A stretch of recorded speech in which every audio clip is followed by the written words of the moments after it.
Assalamualaikum warahmatullahi wabarakatuh. Perkenalkan saya Alisya Putri Setiawan dengan NIM 25612010054 dari kelas manajemen CD pagi. Saya di sini akan menjelaskan materi pada bab 8 yang berjudul persediaan pengendalian internal dan kas. Pada bab ini, kita akan membahas tentang pengendalian internal, khususnya berkaitan dengan kas dan rekonsilasi bank. Kas adalah aset yang paling sering digunakan dalam aktivitas perusahaan, tapi di sisi lain juga paling rentan terhadap kesalahan dan kecurangan.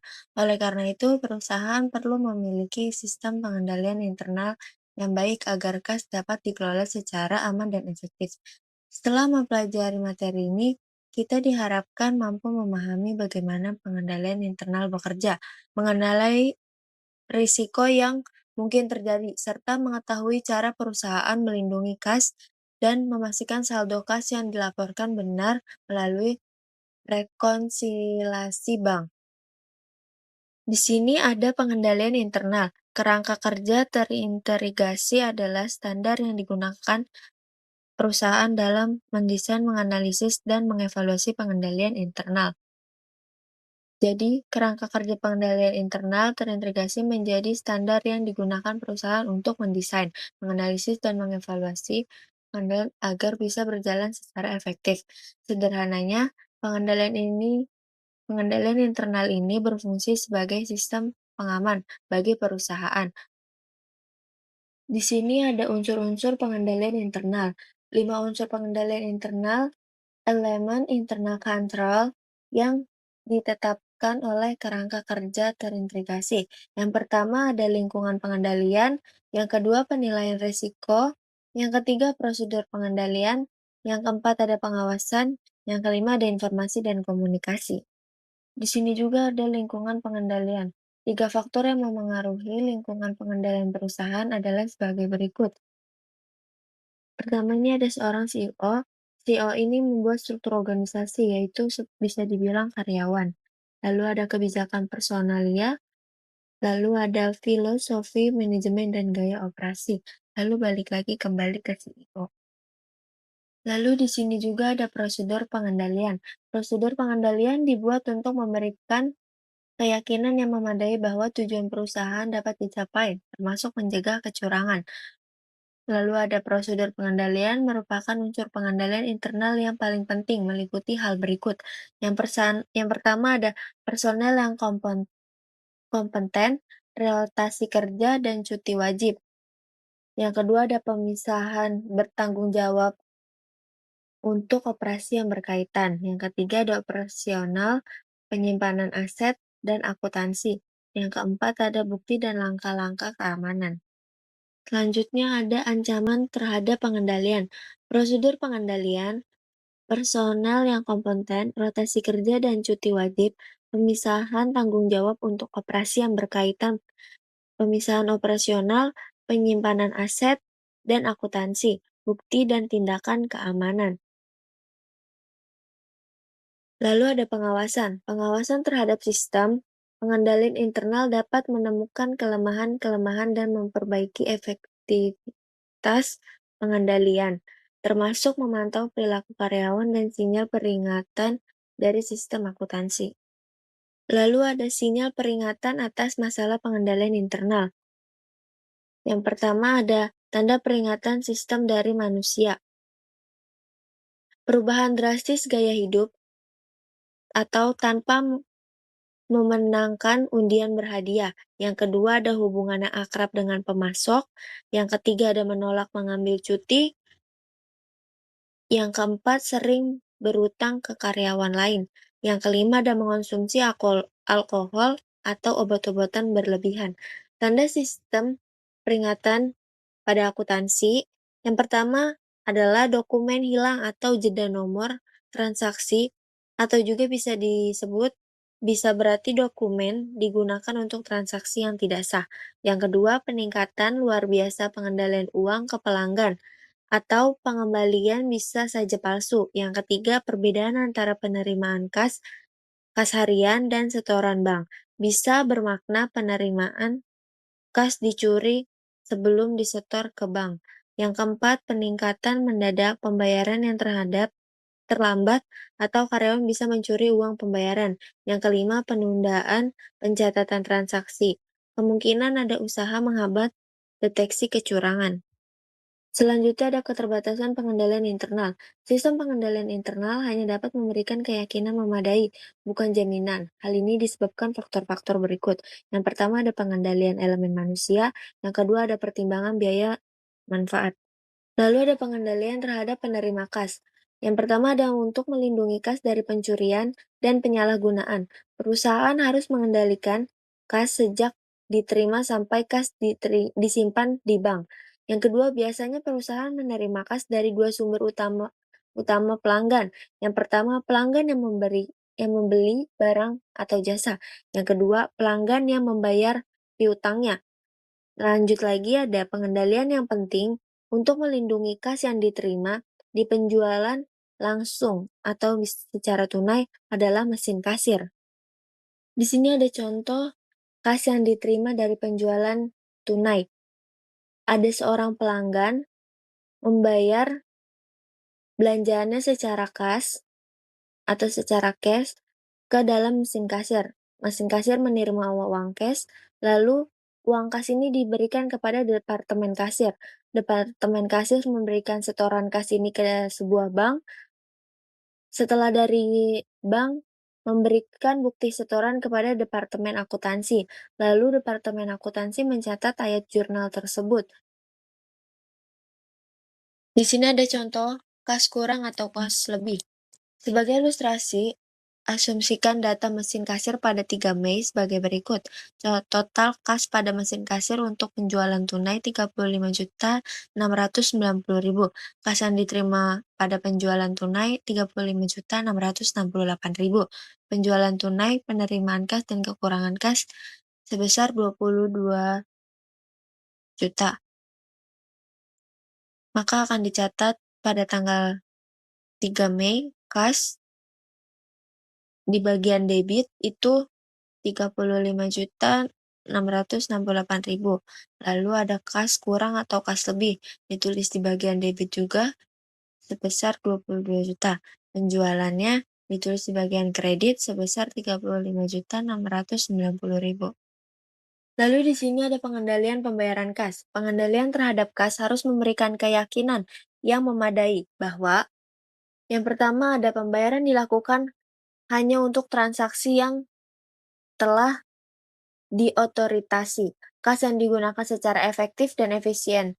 Sebagai contoh, pengendalian seharusnya meyakinkan bahwa semua diskon pembelian yang tersedia akan diambil. Lalu di sini ada contoh laporan bank. Bank mengelola pencatatan seluruh transaksi rekening bank. Rangkuman seluruh transaksi yang disebut laporan bank dikirimkan ke nasabah dalam bentuk cetakan atau biasa disebut hard copy. Melalui email, laporan bank menunjukkan saldo awal, penambahan, pengurangan, dan saldo pada akhir periode. Di sini ada hubungan antara rekening bank dan laporan bank. Di bagian perusahaan, aset kas di bank itu bisa meningkatkan aset atau menurunkan aset. Lalu di bagian bank, liabilitas rekening nasabah. Penurunan dalam liabilitas memo debit, pembayaran melalui transfer dana elektronik, beban administrasi, cek kosong, dan kesalahan bank. Lalu di bagian kenaikan dalam liabilitas, memo kredit, setoran melalui transfer dana elektronik, penerima pembayaran, wesel tagihan, pencarian pinjaman dari bank, pendapatan bunga, kesalahan bank. Di sini ada contoh laporan bank. Laporan bank merupakan salah satu alat penting yang digunakan perusahaan untuk mengendalikan kas. Perusahaan dapat menggunakan laporan bank untuk membandingkan transaksi kas di catatan untuk akuntansinya dengan catatan yang dibuat oleh bank. Lalu di sini ada rekonsiliasi bank, merupakan analisis informasi dan jumlah yang menyebabkan saldo kas yang dilaporkan dalam rekening di rekening bank berbeda dari saldo kas dalam buku besar dan bertujuan untuk menghasilkan saldo yang disesuaikan. Lalu ada saldo kas disesuaikan yang ditentukan dalam rekonsiliasi bank dilaporkan dalam laporan posisi keuangan. Lalu lanjut lagi ada rekonsiliasi bank biasanya dibagi dalam dua bagian. Yang pertama, bagian bank dimulai dengan saldo kas menurut rekening bank dan berakhir dengan saldo yang disesuaikan. Yang kedua, ada bagian perusahaan dimulai dengan saldo kas menurut catatan perusahaan dan berakhir dengan saldo yang disesuaikan. Kedua jumlah saldo yang telah disesuaikan harus sama. Lalu di sini ada dua contoh rekonsiliasi dari bank dan sebuah perusahaan. Lalu di sini ada langkah-langkah dalam rekonsiliasi bank. Rekonsiliasi sisi bank, langkah yang pertama, masukkan saldo kas menurut bank dari saldo akhir kas menurut rekening bank. Langkah yang kedua, tambahkan dengan deposit yang tidak dicatat oleh bank. Identifikasi deposit yang tidak dicatat oleh bank dengan cara membandingkan setiap depositnya yang terdaftar dalam rekening bank dengan deposit yang tidak tercatat yang muncul dalam rekonsiliasi periode sebelumnya dengan periode saat ini. Contoh, setoran belum dicatat bank pada akhir periode atau deposit in transit atau setoran dalam perjalanan. Langkah yang ketiga, kurangkan dengan cek yang beredar yang belum dibayar oleh bank. Identifikasi cek yang beredar dengan membandingkan cek yang telah dibayar dengan cek yang beredar yang muncul dalam rekonsiliasi periode sebelumnya dengan cek yang tercatat. Contoh, cek sedang beredar pada akhir periode. Langkah yang keempat, tentukan saldo yang disesuaikan dengan menambah langkah-langkah dan mengurangi langkah ketiga. Lalu dilanjut lagi, ada langkah-langkah rekonsiliasi dari perusahaan. Yang langkah yang kelima, saldo kas menurut perusahaan dari saldo akhir kas dalam buku besar. Langkah yang kelima, tambahkan dengan memo kredit yang belum dicatat. Identifikasi memo kredit bank yang belum dicatat dengan membandingkan memo kredit rekening bank ke ayat jurnal. Contoh, wesel tagih dan bunga yang dikumpulkan oleh bank.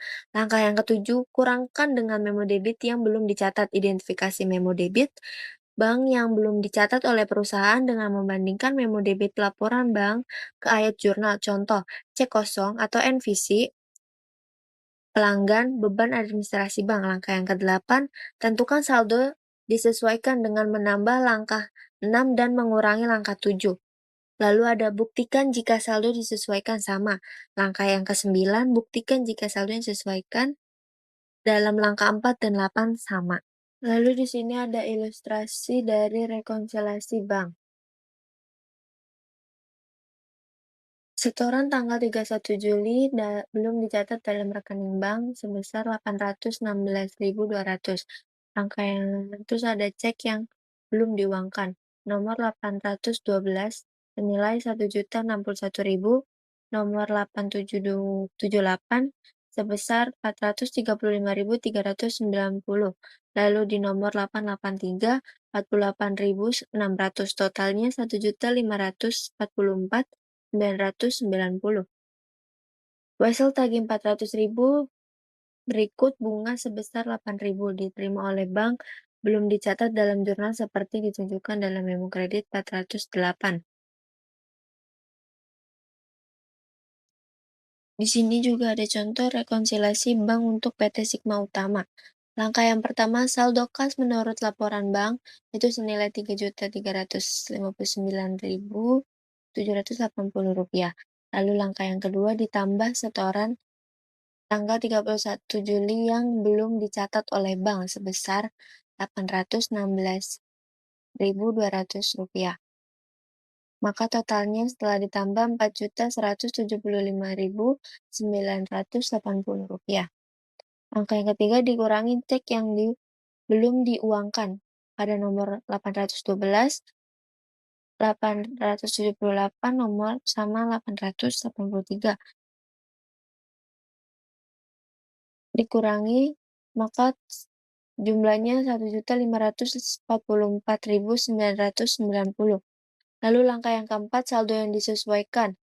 Jadi setelah disesuaikan 2.630.990. Langkah 5, saldo menurut catatan Omega Perdana sebesar 2.549.990. Lalu selangkah selanjutnya ditambah pembayaran wesel, tagih, dan bunga yang diterima oleh bank sebesar 408.000. Maka setelah ditambah itu 2.957.990. Langkah selanjutnya dikurangi cek kosong sebesar 300.000, beban administrasi bank sebesar 18.000, kesalahan dalam mencatat cek nomor 879 sebesar 9.000, maka totalnya 327.000. Setelah saldo yang disesuaikan Rp2.630.990. Ini sudah balance sama sebelumnya. Ada di langkah keempat saldo yang disesuaikan. Lalu di sini ada contoh ayat jurnal untuk PT Sigma. Berdasarkan rekonsiliasi bank sebelumnya, ayat jurnal untuk PT Sigma Utama adalah sebagai berikut. Di bulan Juli, tanggal 31 ada kas, wesel tagih, pendapatan bunga. Kas di bagian debit senilai 408, dan wesel tagih di bagian kredit senilai 400, dan pendapatan bunga di bagian kredit senilai 8.000. Lalu di tanggal 31 kedua, piutang usaha Thomas Tarigan sebesar 300.000 di bagian debit. Lalu beban lain-lain di bagian debit senilai 18.000. Lalu ada utang usaha CV Mahkamah sebesar 9.000 di bagian debit. Lalu ada kas di bagian kredit senilai 327.000. Dana kas keperluan khusus. Perusahaan biasanya harus membayar sejumlah pengeluaran kecil seperti perangko, perlengkapan kantor, atau perbaikan kecil. Dana kas kecil biasanya diisi kembali pada jarak periode atau saat dana habis atau mencapai jumlah minimum. Saat dana kas kecil diisi kembali, akun yang didebit ditentukan dengan merangkum penerimaan kas kecil. Kemudian, cek ditulis sejumlah ini dan dimasukkan dalam kas kecil. Lalu di sini ada ilustrasi dana kas kecil. Asumsi bahwa dana kas kecil sebesar 500.000 dibentuk pada tanggal 1 Agustus. Ada kas kecil di debit jika dana kas kecil dibuat, lalu ketika jumlah dana dinaikkan. Kas kecil di kredit ketika jumlah dana kas kecil diturunkan.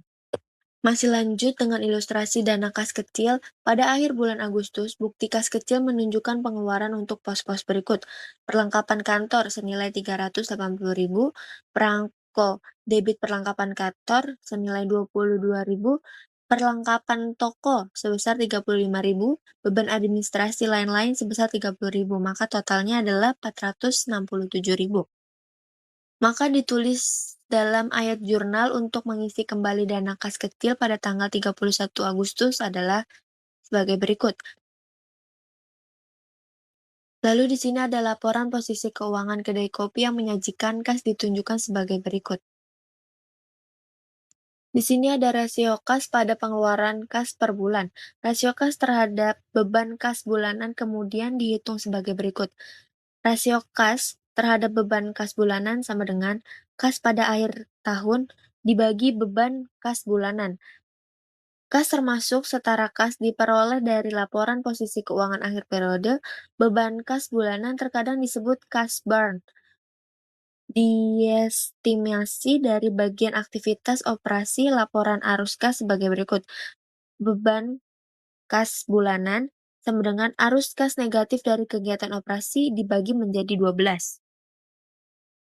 Data berikut diambil dari laporan keuangan Ocean Power Technologies untuk tahun berakhir 29 April. Kas dan setara kas pada akhir tahun, di tahun keempat itu senilai 9.353 US dollar. Tahun ketiga 4.376 US dollar, tahun kedua senilai 4.237 US dollar, di tahun pertama itu senilai 12.263 US$68. Arus kas dari kegiatan operasi di tahun keempat 13.915. Di tahun ketiga senilai 18.770.000. Di tahun kedua 15.771. Lalu di tahun ke-1 16.708. Lalu yang terakhir ini ada, berdasarkan data yang disajikan sebelumnya, beban kas bulanan dan rasio kas pada beban kas bulanan dapat dihitung sebagai berikut. Beban kas bulanan, US$13.915 dibagi 12, terjadi di tahun keempat yaitu sisanya US$1.160. Lalu di tahun ketiga, 18.770 dibagi 12 menjadi US$1.564. Di tahun kedua, 15.771 dibagi 12 hasilnya US$1.314. Di tahun pertama, 16.708 dibagi 12 hasilnya US$1.392.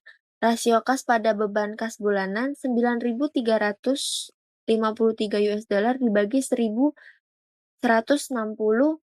di tahun keempat itu hasilnya 8,1 bulan.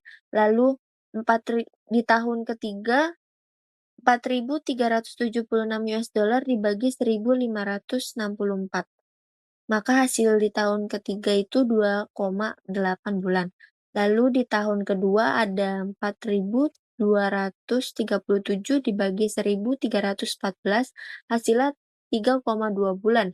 Lalu di tahun pertama ada US$12.268 dibagi 1.392, maka hasilnya 8,8 bulan. Cukup sekian presentasi dari saya, kurang lebihnya mohon maaf. Wassalamualaikum warahmatullahi wabarakatuh.